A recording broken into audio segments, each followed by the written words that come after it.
نماز کا چھوڑنا یعنی نماز کو معمولی سمجھنا، اس کو امپورٹنس نہ دینا، چونکہ نماز اسلام کے عملی ارکان میں سب سے بڑی چیز ہے اور اللہ عز و جل کے ذکر کی سب سے بڑی قسم ہے۔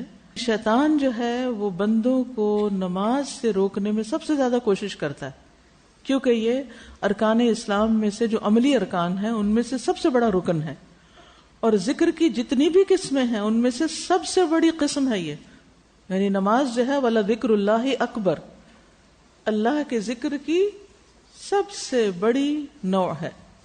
اسی لیے شیطان انسانوں کو نماز نہیں پڑھنے دیتا یا نماز کو مشکل بنا دکھاتا ہے، تو وہ لوگوں کی اکثریت کو اکساتا ہے کلی طور پر اس کو چھوڑنے پر، یعنی مکمل طور پر چھوڑنے کی طرف ان کو ابھارتا ہے یا انہیں اس طرف لگاتا ہے، اور کچھ دوسروں کو اکساتا ہے ہلکا سمجھنے پر، اس کے اوقات کو اور اس کے واجبات کو اور اس کی سنتوں کو اور اس میں خشوع کو، یعنی کچھ لوگوں سے تو مکمل طور پہ نماز چھڑوا دیتا ہے، لیکن کچھ لوگ جو پڑھتے ہیں وہ پرواہ نہیں کرتے اس کے وقت کی، اس کی واجبات اور سنتوں کی، خشوع کی، بس وہ سر سے اتارنے والی کرتے ہیں، اور وہ بھی احسان جتاتے ہیں کہ پڑھ لی ہے نا، شکر کرو پڑھتے ہیں ہم۔ اللہ تعالیٰ کا فرمان ہے بے شک شیطان چاہتا ہے کہ تمہارے درمیان عداوت اور بغض پیدا کر دے شراب اور جوئے کے ذریعے، اور وہ روک دے تمہیں اللہ کے ذکر سے اور نماز سے۔ اب ذکر اور نماز الگ الگ ہوا ہے یہاں، نماز ذکر ہی کی قسم ہے، لیکن ذکر سے مراد یہاں عام ذکر اور نماز سب سے بڑا ذکر۔ تو کیا تم رکنے والے ہو؟ کیا تم رکو گی؟ کس سے؟ خمر اور میسر سے، شراب اور جوئے سے، کیونکہ یہ سب سے بڑی وجہ ہے انسان کو اللہ کے ذکر اور خصوصاً نماز سے غافل کرنے کی۔ ابو ہریرہ رضی اللہ عنہ سے روایت ہے، کہتے ہیں رسول اللہ صلی اللہ علیہ وسلم نے فرمایا جب نماز کے لیے پکارا جاتا ہے یعنی آذان دی جاتی ہے، شیطان پیٹھ پھیر کے بھاگ جاتا ہے اور وہ ہوا نکالتا ہے، یعنی اپنے جسم سے ہوا خارج کرتا ہے، یہاں تک کہ وہ آذان نہیں سنتا، یعنی اس ہوا کی آواز اتنی زیادہ ہوتی ہے کہ وہ آذان سنتا نہیں۔ پھر جب آذان پوری ہو چکی ہوتی ہے تو واپس آ جاتا ہے، پھر جب اقامت کہی جاتی ہے پھر پیٹھ پھیر کے چلا جاتا ہے، پھر جب اقامت پوری ہو جاتی ہے تو واپس آ جاتا ہے، یہاں تک کہ حائل ہو جاتا ہے انسان اور اس کے نفس کے بیچ میں، یا خیالات ڈالتا ہے اس انسان کے دل میں، یہ بات یاد کرو، وہ یاد کرو، یاد ہے تمہیں وہ، یعنی اس کو مختلف باتیں یاد کراتا ہے، وہ باتیں جو اس سے پہلے اس کو یاد ہی نہیں آ رہی تھی یا یاد ہی نہیں آئی، یہاں تک کہ انسان یہ نہیں جانتا کہ کتنی نماز پڑھی یا نماز میں کیا پڑھا، 1 رکعت ہوئی، 2 ہوئی، زیادہ ہوئی، کم ہوئی، اس کو احساس بھی نہیں ہوتا۔ عائشہ رضی اللہ عنہا کہتی ہیں میں نے رسول اللہ صلی اللہ علیہ وسلم سے نماز میں ادھر ادھر دیکھنے کے بارے میں پوچھا یا چہرہ موڑنے کے بارے میں، یعنی فوکس نہ کرنا، تو آپ نے فرمایا یہ ایک اچک ہے، اچکتا ہے اس کو شیطان بندے کی نماز میں سے، یعنی یہ اصل میں شیطان بندے کی نماز میں سے کچھ چیزیں اچک لیتا ہے اور اس کو بھلوا دیتا ہے۔ تو اس سے یہ پتہ چلتا ہے اس پیراگراف سے، یہ اس موضوع سے، کہ شیطان انسان کو اللہ کی عبادت سے روکتا ہے، اور عبادت کا جو سب سے بہترین طریقہ نماز ہے وہ اس کی طرف یا تو آنے نہیں دیتا، پڑھنے نہیں دیتا، یا پھر اگر انسان پڑھنے ہی لگ جاتا ہے تو اس کو ڈھنگ سے نہیں پڑھنے دیتا۔ اور آپ دیکھیے کہ اگر ہم یہ دیکھنا چاہتے ہیں کہ ہمارے ساتھ شیطان لگا ہوا یا نہیں تو اپنی نماز کو دیکھ لیں۔ ویسے تو شاید ہم نہ ہی مانیں، نہیں میرے ساتھ کہاں شیطان، میں تو اتنا نیک انسان ہوں اور میں تو جو کچھ کرتا ہوں اچھا ہی کر رہا ہوں، میرے میں تو کوئی غلطی نہیں۔ عام طور پہ انسان اس خوش فہمی میں رہتا ہے، لیکن نماز ایک آئینہ ہے، ایک مرر ہے، اس میں اپنے آپ کو دیکھیں کہ نماز پڑھتے وقت آپ کی توجہ کتنی ہوتی ہے، کیا کبھی سجدہ سہو کرنے کی تو ضرورت پیش نہیں آئی، یا کبھی رکعتیں تو نہیں بھولے، یا کبھی دھیان تو نہیں ادھر ادھر گیا۔ ہم میں سے کون ہے جو یہ کہے کہ نہیں میرا تو دھیان پورے کا پورا نماز میں رہتا ہے؟ عام طور پر بھی انسان کے کام کرتے ہوئے خیالات ادھر ادھر بھٹکتے ہیں، مگر نماز میں تو یلغار ہو جاتی ہے۔ تو یہ شیطان اپنا حصہ نکالتا ہے اس میں سے، یعنی بندے کو فوکس نہیں کرنے دیتا۔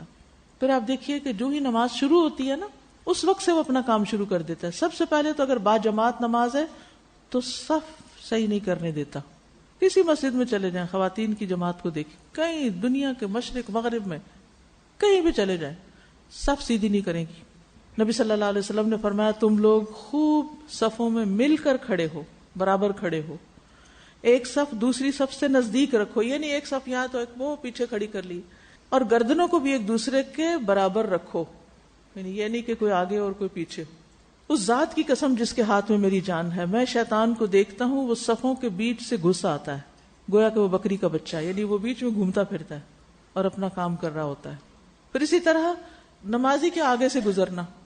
آپ نماز پڑھ رہے ہیں، وہ کسی نہ کسی کو اکسائے گا، کوئی بچہ کوئی اور چیز آپ کے آگے سے گزرے گی، آپ کا دھیان خراب ہوگا. یہ بھی شیطان کا حملہ ہوتا ہے. نبی صلی اللہ علیہ وسلم نے اس کے بارے میں فرمایا کہ کوئی آدمی سترہ سامنے رکھ کر نماز پڑھے تو اس کے قریب کھڑا ہو.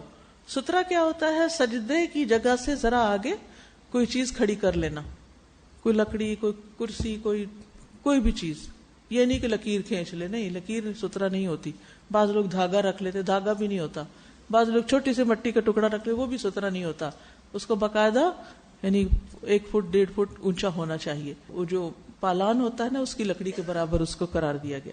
بہرحال فرمایا تاکہ نمازی اور سترے کے درمیان سے شیطان نہ گزرنے پائے. یہ نہیں کہ سترہ وہ رکھا ہوا اور ہم یہاں نماز پڑھے اور بیچ میں رستہ کھلا ہے جو چاہے گزر جائے. نہیں، قریب رکھیں، بس اتنے فاصلے پر رکھیں جہاں آپ کا سجدہ ہو رہا ہے، سجدے سے ساتھ ہی آگے، اور اس کے بیچ میں سے کسی کو نہ گزرنے دیں. اگر اس سے پار کوئی گزر جاتا تو کوئی بات نہیں. پھر اسی طرح یہ کہ شیطان نماز میں باقاعدہ حملہ بھی کرتا ہے. نبی صلی اللہ علیہ وسلم نے نماز پڑھی اور فرمایا کہ میرے سامنے ایک شیطان آ گیا اور کوشش کرنے لگا کہ میری نماز توڑ دے، لیکن اللہ نے اس کو میرے قابو میں کر دیا. یعنی بعضوں کے شیطان ایسے کام کر دکھاتا ہے کہ انسان نماز ہی توڑ دیتا ہے. جو لوگ اس بات کو جانتے ہی نہیں کہ صف صحیح کرنا نماز کا حصہ ہے، دس از پارٹ آف صلاۃ. وہ سمجھتے ہیں ہم مسجد میں آ گئے ہیں، بڑی بات ہے، جہاں مرضی کو کھڑے ہوں، تو اس سے نماز نہیں ہوتی. تو صف میں ہونا ضروری ہے، اور وہ پہلے سے ہونا شروع کر دے تاکہ جب جماعت کھڑی ہو تو اس وقت بہت ہل جل نہ ہو، ورنہ آدھی نماز گزر جاتی اور لوگ صفیں ٹھیک کر رہے ہوتے ہیں.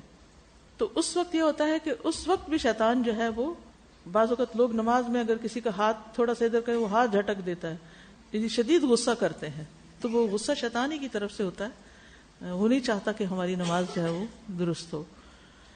اسی طرح ایک دفعہ نبی صلی اللہ علیہ وسلم کے سامنے شیطان آگ کا شعلہ لے کر آ گیا تاکہ آپ کی نماز خراب کرے.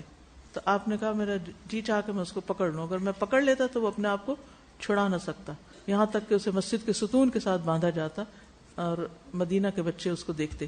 جو جتنی زیادہ اچھی نماز پڑھنے کی کوشش کرے گا اس کے پیچھے اتنا ہی زیادہ شیطان ہوگا.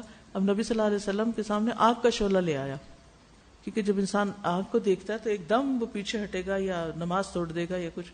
پھر اسی طرح شبہ ڈالنا نماز میں اور بار بار خیالات، حتیٰ کہ انسان یہ بھول ہی جائے کہ وہ کیا پڑھا اور کیا نہیں. ایک صحابی تھے عثمان بن ابی العاص، وہ کہتے ہیں کہ رسول اللہ صلی اللہ علیہ وسلم نے مجھے طائف کا گورنر بنایا تو میری نماز میں کوئی خیال آ جاتا، حتیٰ کہ مجھے یہ بھی یاد نہ رہتا میں نے کتنی رکعتیں پڑھی ہیں. جب میں نے یہ حالت دیکھی تو میں نے تو وہاں سے سفر اختیار کیا اور رسول اللہ صلی اللہ علیہ وسلم کے پاس پہنچ گیا اپنا یہ مسئلہ لے کر. آپ نے فرمایا اے ابن ابی العاص. میں نے عرض کیا جی اے اللہ کے رسول. لبیک یا رسول اللہ. فرمایا کیسے آنا ہوا؟ میں نے عرض کیا اللہ کے رسول مجھے نماز میں کچھ خیال آنے لگا، یہاں تک کہ یہ بھی دھیان نہیں رہتا کہ میں کیا پڑھ رہا ہوں، یہ سمجھ نہیں آتی کیا پڑھا کیا نہیں. فرمایا یہ شیطان کا اثر ہے. اچھا تم میرے قریب ہو جاؤ. اور کہتے کہ میں آپ کے قریب ہوا اور پنجوں کے بل ادب سے بیٹھ گیا.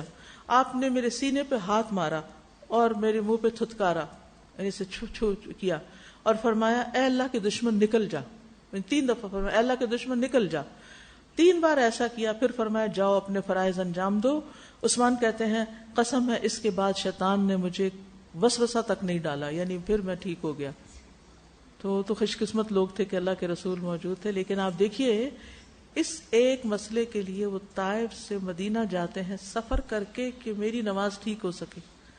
اور یہ ان کی کیفیت اچانک ہوئی تھی زیادہ جب وہ طائف کے گورنر بنے تھے، کیونکہ ہوتا ہی ہے جب کوئی بڑی ذمہ داری یا بڑا کام ہوتا ہے نا اس وقت زیادہ خلل آتا ہے. جیسے کسی سفر پہ آپ کو جانا ہو تو اس وقت آپ کو اپنی نماز کنٹرول کرنا انتہائی مشکل ہوتا ہے کہ آپ سوچنے سے باز ہی نہیں آتے کہ اچھا وہ ابھی پتہ نہیں کتنا ٹائم رہ گیا، کیا ہوگا، کہیں فلائٹ مس نہ ہو جائے، پتہ نہیں فلائٹ کینسل ہی نہ ہو جائے.